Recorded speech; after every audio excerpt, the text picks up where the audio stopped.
Créer un blason à son image, c'est la mission des élèves de CE2 de l'école du Sacré-Cœur. Durant 2 heures, le service des archives municipales les a initiés à l'héraldique, l'étude des blasons. Ils ont fait de l'histoire à l'école, ils ont un petit peu appris la période du Moyen-Âge, les chevaliers. Donc nous, ça permet d'aborder cette même période d'une autre manière, au travers des blasons et puis de la sigillographie, donc les sceaux.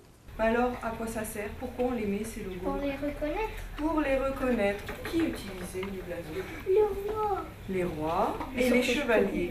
Et quand est-ce qu'ils utilisaient ça? Tu l'as dit? À la guerre.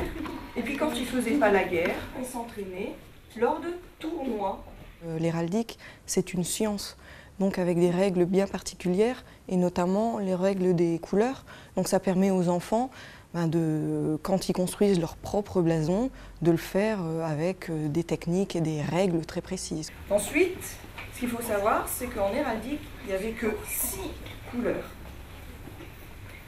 6 couleurs qui étaient divisées en 2 catégories. L'héraldique leur permet de mieux comprendre l'histoire de leur ville et de ses armoiries. Le blason de la ville, il a été autorisé donc, par Louis XVIII. On a repris le lion de Flandre.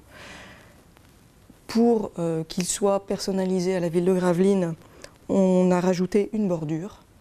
Et ensuite, plus tard, on a eu les chaînes et les cadenas qui correspondent aux portes d'entrée de la ville de Gravelines, les fortifications et puis la croix de guerre. Un atelier qui permet d'aborder l'histoire de manière ludique, tout en sollicitant sa créativité.